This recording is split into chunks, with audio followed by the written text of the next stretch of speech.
Welcome to Powered by Authenticity in episode number 4 of our Western New York Changemaker series. This series was created to highlight the leaders right here in Western New York who are making a real difference, not by following the expected path, but by forging their own.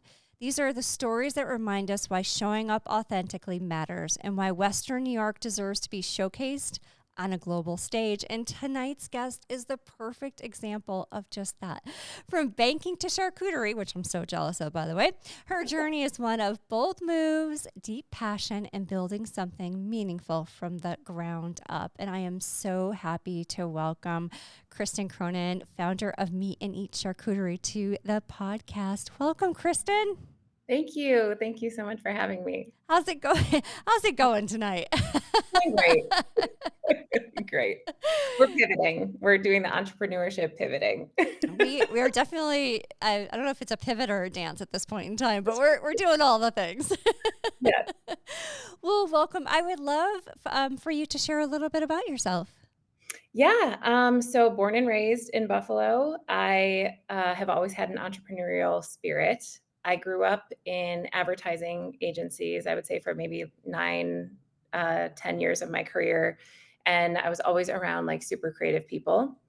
And then my husband at the time quit his job to become a dentist. And I knew that I needed to do something more so for money and benefits. So I felt like I sold my soul for those things versus, following my passion, and ended up at M&T Bank. So I was there as a digital product owner. So I actually launched Zelle and had done some really cool projects. It Yeah. wasn't banking per se. It was like the fun part of banking. Yeah. And um, at that time, it was such a cultural shift for me. I went from, creative to sterile. But at the same time, leverage a lot of my strengths and, my creativity to be able to create my own path at the bank. So I ended up working at the bank for 10 years and ended up becoming the head of internal communications, almost revolutionizing how we communicated internally with our employees, working on fun projects like Zelle, launching those types of digital products. So I really love my job. And I want to make that very clear. It wasn't like a lot of people who go from corporate to entrepreneurship, their souls are getting sucked out and they feel like they need to do something more. For me, this was very fulfilling, but the other side of it took over the corporate component. So during the pandemic in 2020, I was arranging breakfast foods like charcuterie boards for my kids on Saturdays. And I was posting it online and people were just going nuts over them because we had nothing better to do during that time. So I kept posting the pictures. And then a friend of mine asked if I could do a breakfast bread for her bridal party as they were getting ready for the wedding. So I do this beautiful breakfast bread, and the makeup artist that was there asked to book me for her wedding a year later.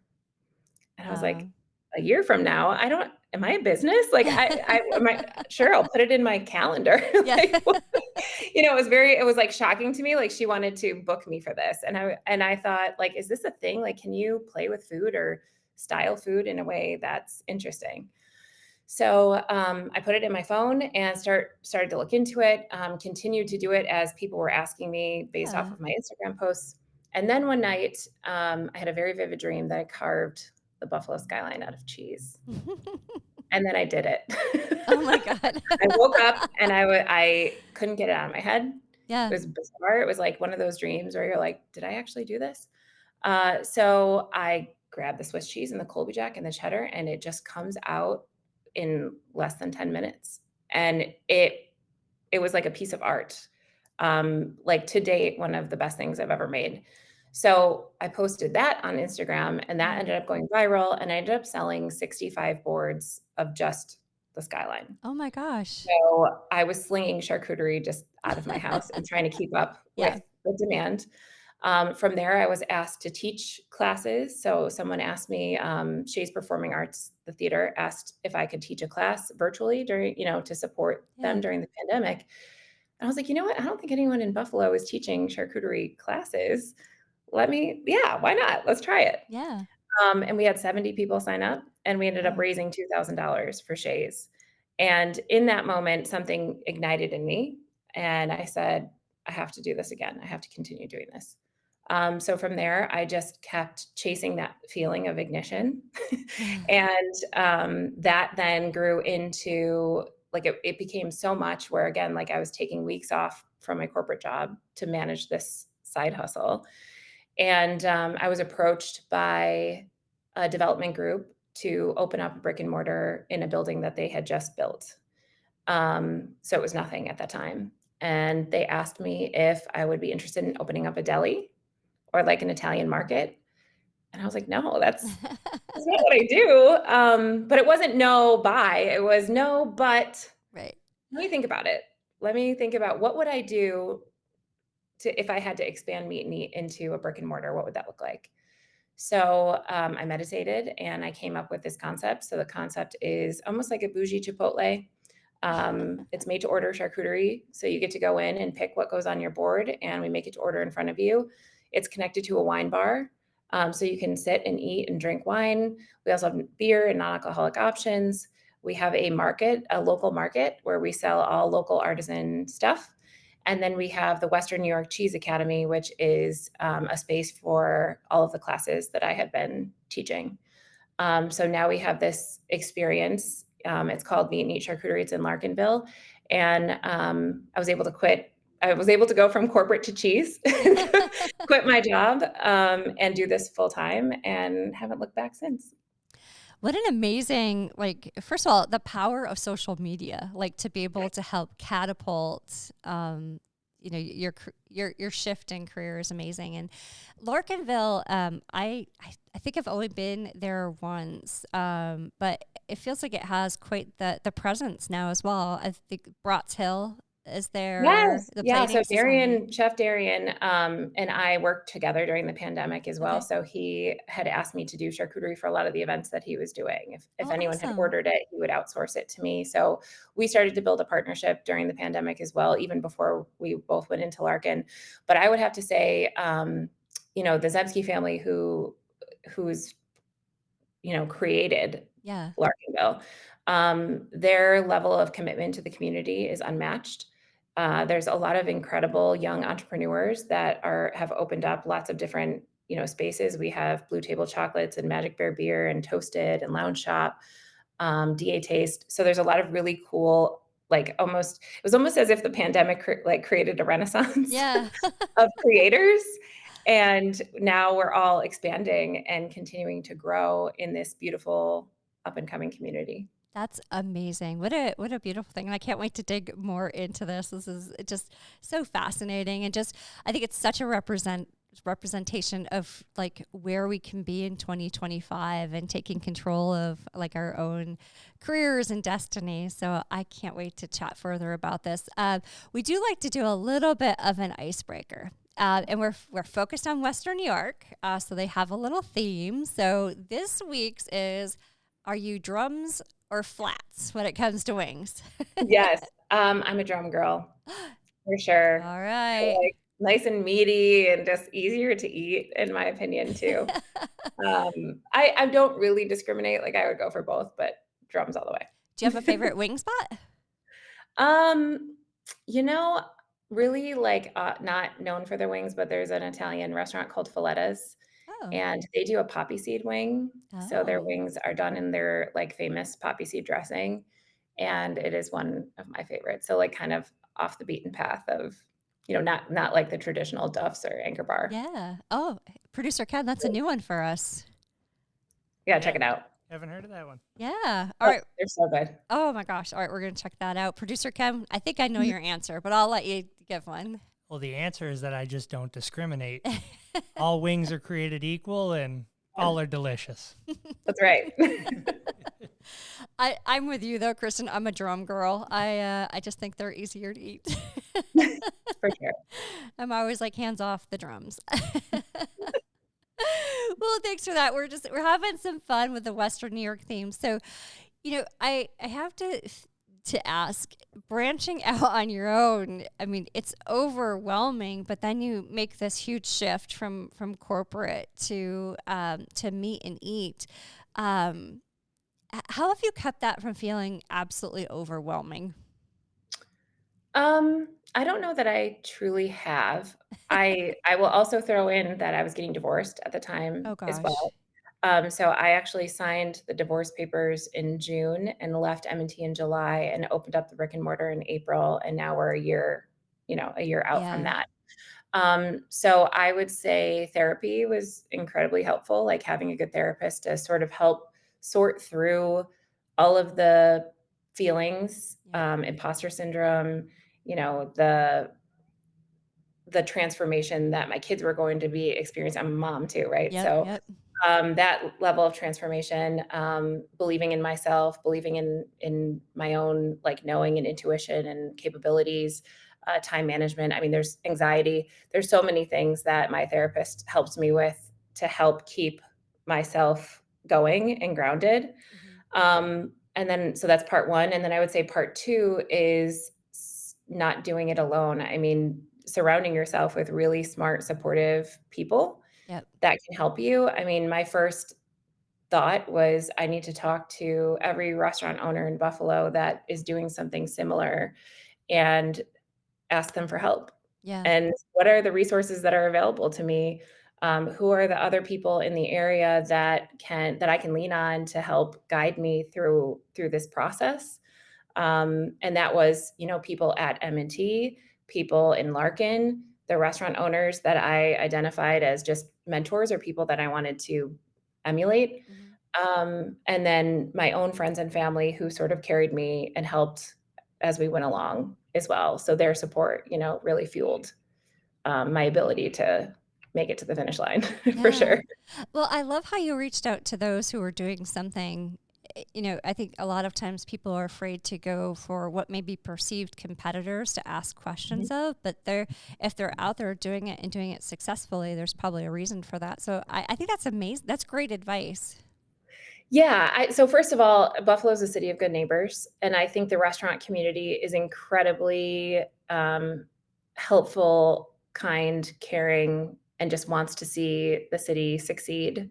And I also think, truly believe in community over competition. That's one of my values. Yeah. So I believe that there's enough to go around, and I tried to, even in the beginning when I first started, local collaborations was really how I was able to grow a following. And I would host a lot of my classes in restaurants, like after the pandemic when Mhm. people weren't going there anymore, right? And Yeah. it was to help drive business and to shed light. So I would sell out tickets at 50 people at a time.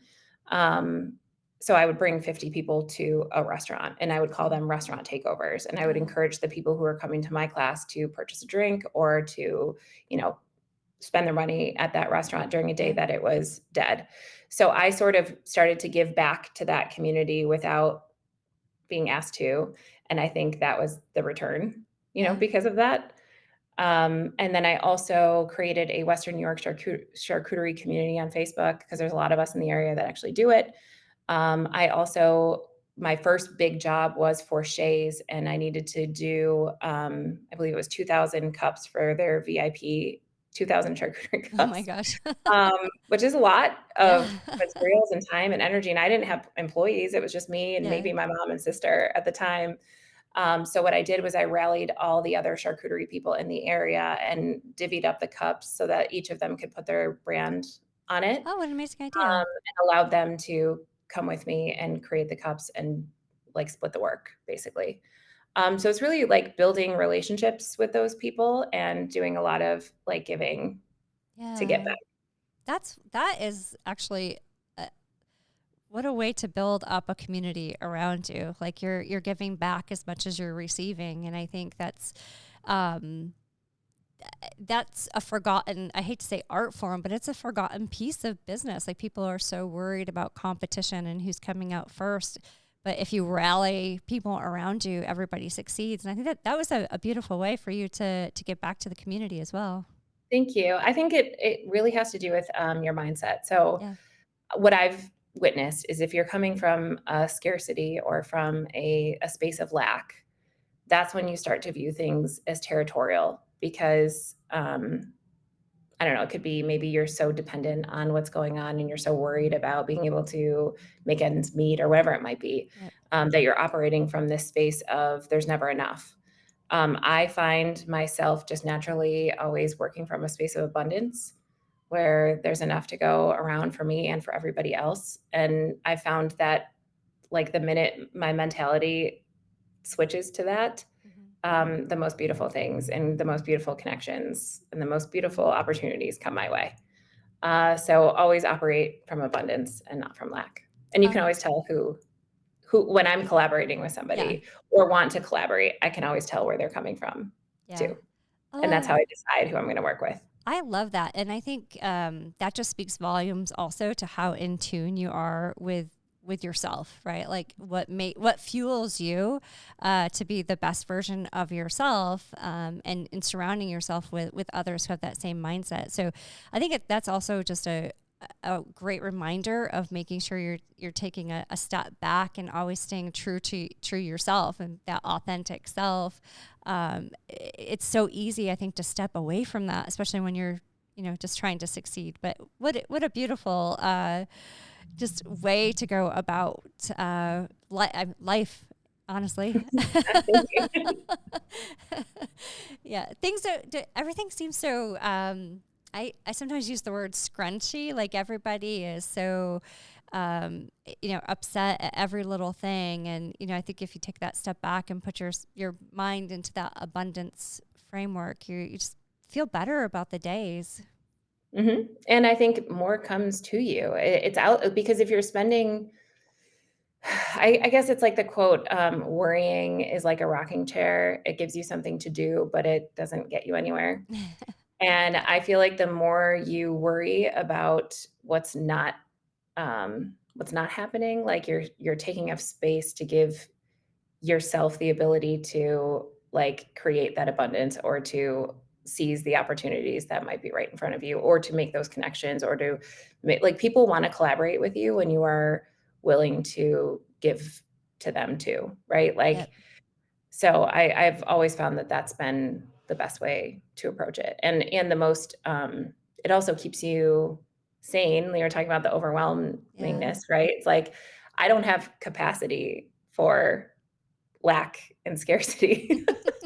I don't have capacity for drama. I don't have capacity for, territorial or like any sort of dramatic relationships. Like I only have space.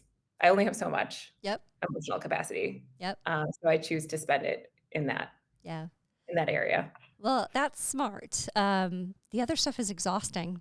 Like you're already tired. Yeah, we don't got time for that. No, there's no time for any of that. I agree with you. Well, just thinking about how you did shift from that corporate to entrepreneurial life, what are some words of advice or things that you would tell somebody if they're like, I think I want to branch out on my own. I think I want to take a leap. What are some of your thoughts and words of guidance that you would give there? So a few things. First, let's start with the financial standpoint, because I think a lot of people don't do it because they are afraid they're not going to be able to afford to pay their bills. That's a very real thing. Yep. So what I typically recommend is you either, let's say you're in a corporate job right now, you either save up the money to be able to give yourself at least a year to be able to test and learn with the business. Which then leads me to like progress over perfection. I think a lot of people talk themselves out of it because they feel like if they're going to make that move, it has to be the perfect end state. Yep. For me, I've been treating it as like a science project. In this year, I'm just going to play and have fun and analyze it at the end of the year. I'm not going to change a thing. I'm just going to see how it goes and then measure and shift and change in order to hit the goals after the fact, if that makes sense. I know it sounds a little like backwards, but I think that's what really allowed me, like it took the pressure off. Yeah. Because I was like, you know what? I'm just gonna try it. Like, I'm just gonna have Yeah. fun. And if it doesn't work, I'll go back to banking. Okay. Like failure is great. Yeah. Failure is learning. Yeah. Failure is like allowing you to evolve it into what it's supposed to be versus deciding that this is what it is. And if it's not this, then the world's gonna be on fire. Like, you can't go into it like that. Yep.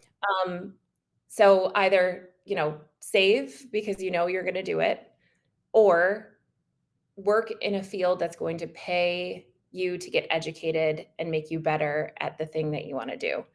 So if I could go back, banking obviously helped me in a lot of different ways, and I would do it all over again if I could. However, it might have been cool to work at a winery, to work at a Wegmans cheese shop, to work at Lactalis, to work at a major wine distributor.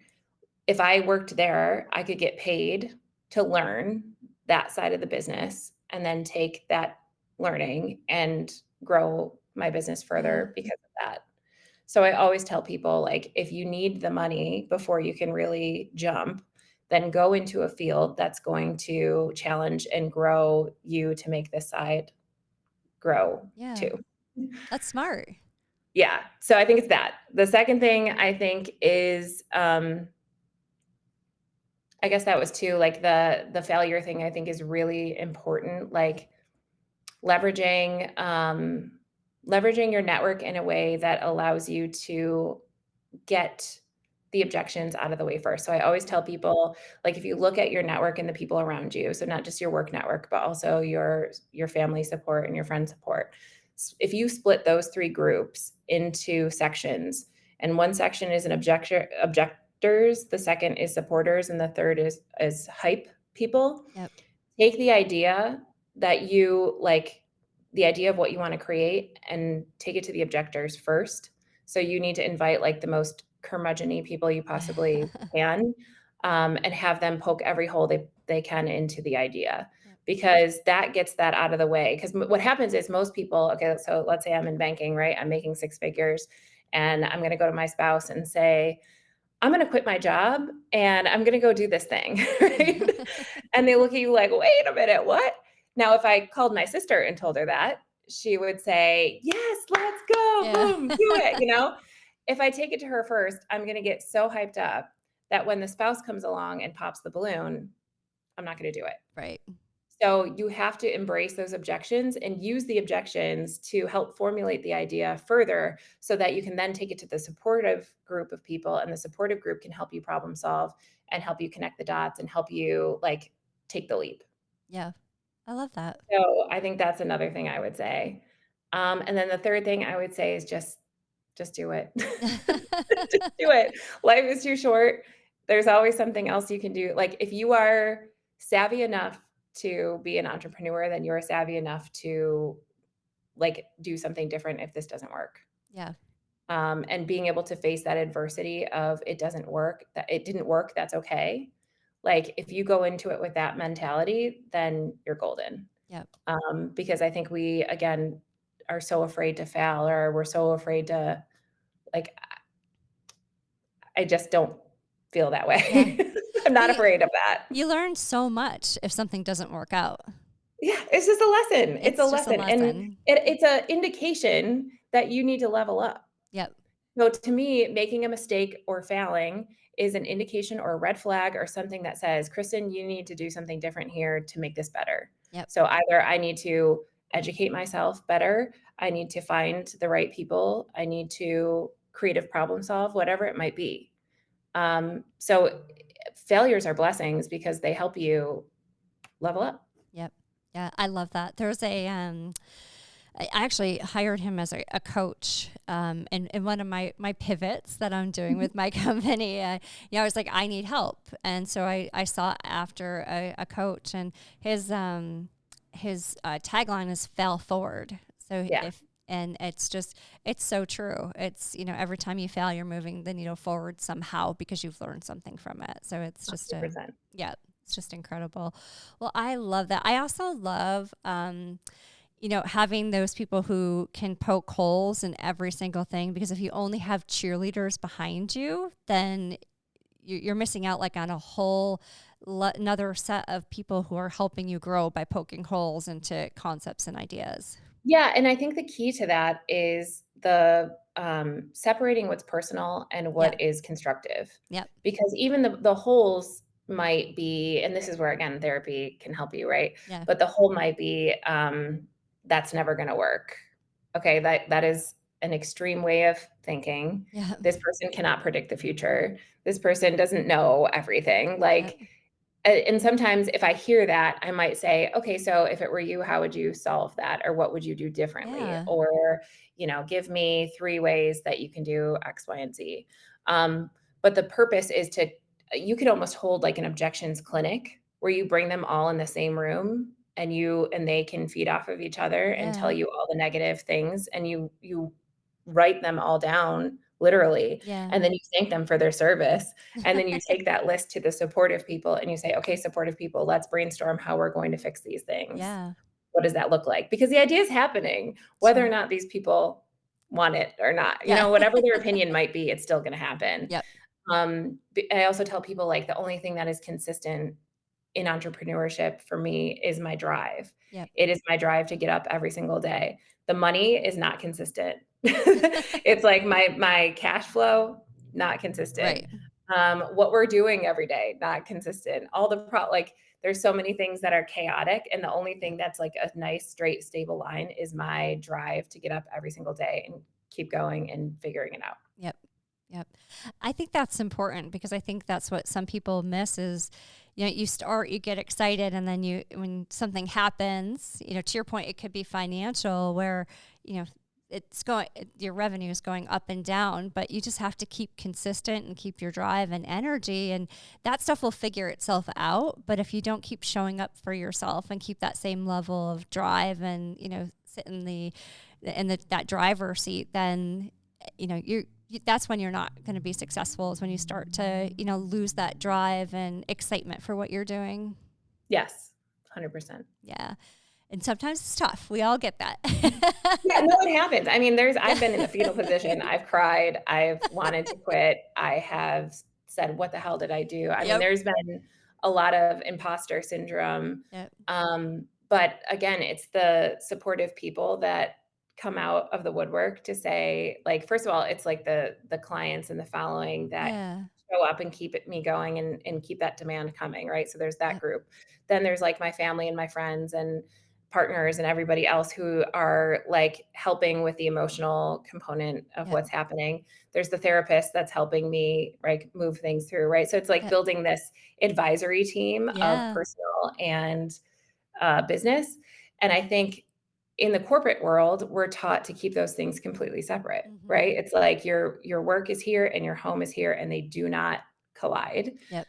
Where with entrepreneurship, like, you are this, you are all of it. Yep. It is personal and your business, and they are one. Yep. So I think that's a big shift. Like, for me, I was always who I was, even in the corporate world too. So I never really followed that. But at the end of the day, I think that helps with the overwhelm, is just the people who can kind of lift you up when you're ready to stop. Yeah. Oh, I love that. And I have to say, I feel maybe a crying session on the couch may have occurred, more than once in the past year, because it's just tough. It's tough.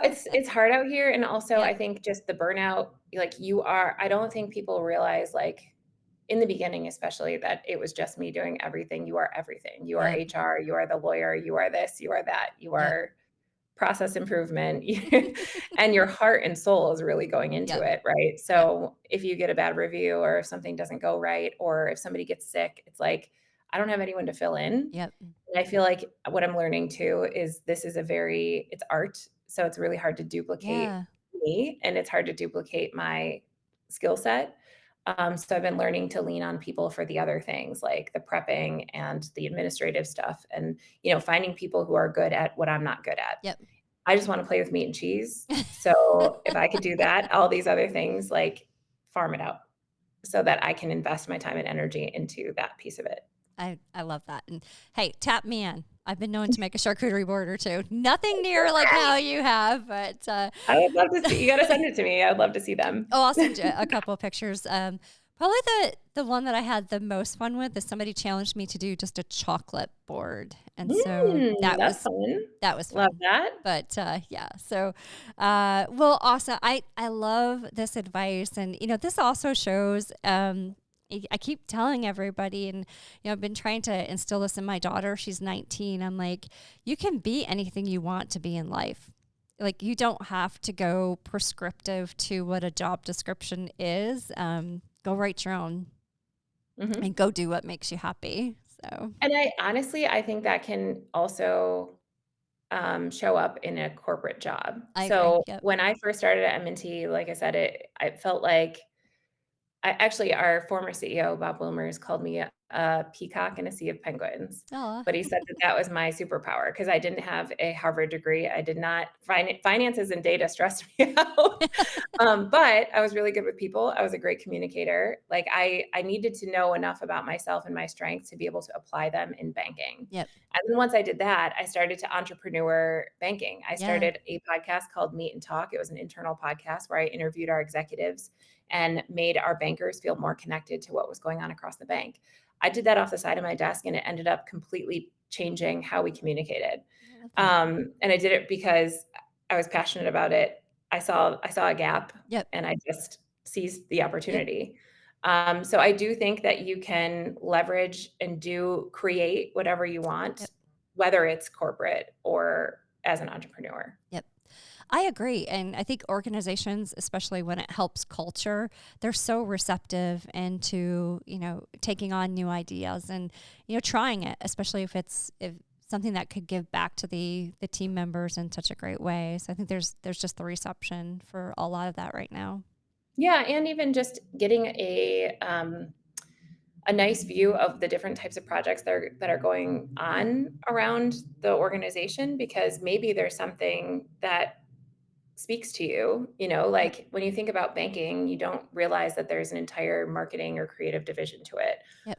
Something like communication, something like employee resource group that you can get involved with. Even doing Zelle, Zelle, when I helped launch Zelle, it was a really cool, innovative payment platform that needed my skill set in order to, launch. Yeah. So I wouldn't know that if I didn't network and if I didn't ask, like, Yeah. what do you have going on in your department that might be cool for me to work on? Yeah. So it's just that's all you have to do is ask. Yep. Oh, I love that. Yes. Okay, so speaking of podcasts, you Mhm. have a podcast called Boards and Bosses, which I've listened to. It is fantastic. Thank you. Tell us a little bit about it. Yeah, so this started, it was celebrating my 4th year in business. And I was trying to figure out what I wanted to do to celebrate. And I have met so many incredible female entrepreneurs, CEOs that have lifted me up, that I've chatted with, that I've helped, that have helped me. So I hosted this celebration and invited all women entrepreneurs and business owners to my space. And I put out all different charcuterie boards, and I called it Boards and Bosses. And it was just such a fun, successful event. Yeah. And then I thought, wait a minute, this could be something. Yeah. Like, I want to continue to meet with these women. But then there was also this piece of me from M&T that I missed, which was being a podcast host. I hosted, it was called Meet and Talk, and that was our internal podcast for our bankers. It was something that lit me up, and I'm like, how can I work in that component into what I'm doing with charcuterie? So I came up with a concept of interviewing these women while making a charcuterie board, but then also tying their journey and their story into the elements of the charcuterie board that they're making. So the wooden board is the foundation. So that's your story and how you got to where you are. Yeah. The hard cheese, that's the hard things you've gone through. The soft cheese, the emotional things. The meat is the business advice. And then the accompaniments are the unexpected, beautiful things that you've learned along the way. Um, and every owner has a story like that. Yeah. And then once they curate the board, I could sell that in the shop, as, we can call it the name of the business or whatever it might be. But yeah, we're on our 6th episode, and it's continuing to grow as its own brand. I also did a live podcast at the Women's Wellness Summit that Kaleida Health put on Mhm. recently, where we interviewed, bosses that were in the wellness industry live. So that was really cool. Yeah. And I just think it's building a community of safe, supportive women without like asking them for anything. I think there's a lot of women's groups that I love and I think are Yep. great. But there's always something that you either have to pay to be in it, Yep. you have to give your product, and it's like, I don't have anything left to give right now. I just want friends. Like I want like friends that are in the same, space or Yep. like, phase of life Yep. that I can connect with and that understand what I'm going through. And that's it. I love that. I don't need to pay Yep. you to be my friend. You- So yeah. that's I love it. They're great episodes. We'll put a link in the show notes for our show. And I love the concept. I love how you tie it back to the hard and soft cheeses. It's just it's great. It's a fun show. So and I love how it came about. That's fantastic. Thank you. Yeah. And what about, so you mentioned networking to some degree, any other, and I love how you just said that. I do not want to pay for friends. Like, and you're right. There are so many networking, organizations out there where you have to pay. Any other advice for going out to grow your network for people who might be just, starting? Yeah, I think there's starting with the one that you have and Yep. nurturing the one that you have, whether it's hosting something yourself, or offering to find unique ways to connect and collaborate. I always try to find the people who are like one step um, complementary to me. So for me, it might be someone, a wine expert, a cheese expert, somebody who does jam, somebody who makes the boards. It's like all the Yeah. little adjacent businesses to what I'm doing. Let's start with them and bring them all together so that we can all support each other. So like I like to almost think of myself as the board of the charcuterie board when it comes to networking I because like, I am the one who gathers people yeah. and makes those connections. I also think like through LinkedIn and through Instagram, you can build a community of people that have the same interests as you do or are in a field that you might be interested in that you want to learn more about. Um, I also try to find things that are like inspiring or that I could use the model for. Like, as an example, I had a woman come in and she was telling me about a candle company that she owns. And, the way about like going about this candle company, I'm like, I could probably apply a lot of that to charcuterie. Yeah. So it's always thinking outside the box and trying to find the people who might like, how can we benefit each other and how can we help each other in the most genuine way possible? And from like, again, a space of abundance. Yeah. I also think going to the people in your field and or in your industry and trying to create community there. Again, referring business to them if you can't do something. That to me is like the number one way to build your network. Yep. If I say to myself, if someone calls me and I can't do something because I'm going on vacation, instead of just saying no and leaving them hanging to dry, I can Yeah. say, you know what, you should try Simply Sliced. She's really great. I've had her charcuterie before. She'll get it done for you. And then you're now referring business to someone in your industry. The person's happy. They saw another one. They're happy that you didn't leave them hanging. Yeah. And then from there, you're building this relationship with someone who's in your field and you're showing that's like, I'm not territorial. It's okay. We Right. can be friends.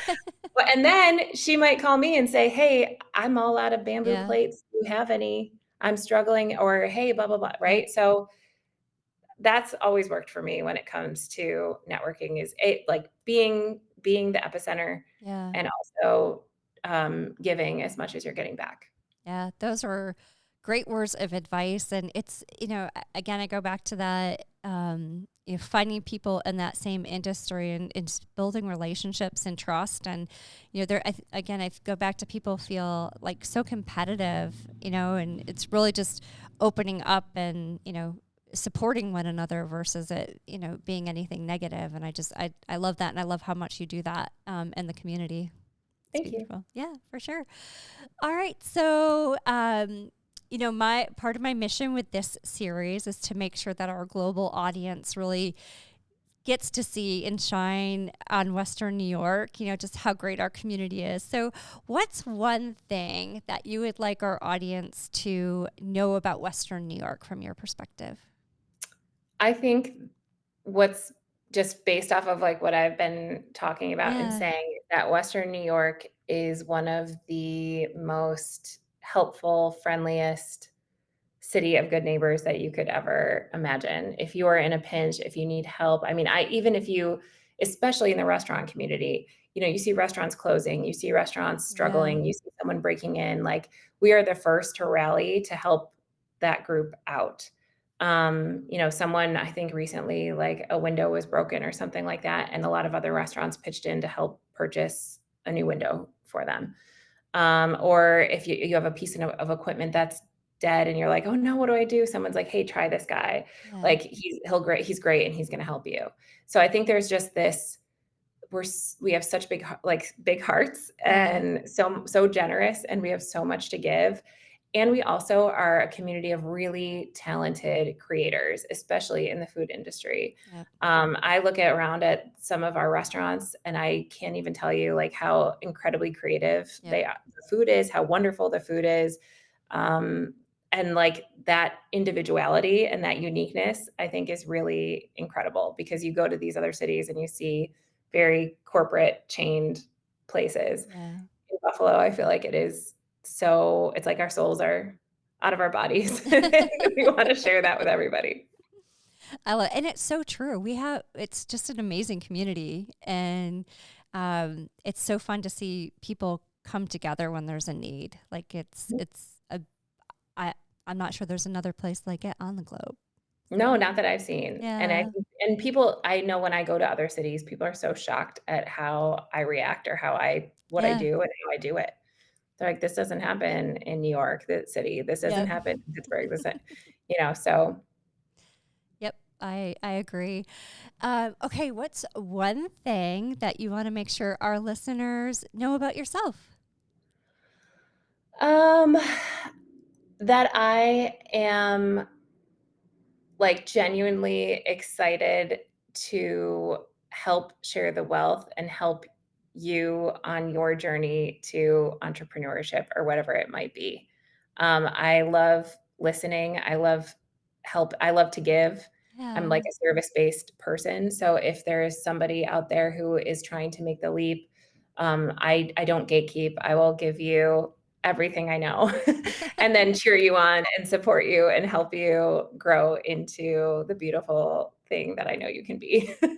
Aw, I love that, and it just goes back to speak volumes about being from this community and how much we like that gets instilled in who we are, and you're a great representative of that for our Western New York community. Thank you. Well, thank you so much for being here tonight. I really appreciate you coming on the show. Yeah, I'm so happy that you are doing this. I think this whole thing is fantastic. And I'm excited to see where this goes too. So thank you for having me. Well, thank you. And, there's so many amazing people in Western New York, just like Kristen. And I am so happy that you were able to join us. I know it's a busy season, and I know there's a lot going on. So do know that I value your time and appreciate it. And really, thank you for being a Western New York changemaker and just really showcasing to the world how great our community is. Thank you. Thank you. And to all of our listeners, we appreciate you being here. Producer Ken, thanks for being here tonight. You got it. Thanks, And, Karen. and to Go Art, our community art center here in Batavia, for continuing to support us. Through the use of a grant, we're able to use their studio and their facilities, and we truly appreciate the ongoing community support. Again, it speaks volumes to the way that everyone rallies around each other here in the community. So thank you to everyone. And again, thank you to all of our listeners. If you've been here for a while, thank you for coming along with us. If you're new, welcome, and we're glad you joined us. Kristen, thank you, and have a great night. You too.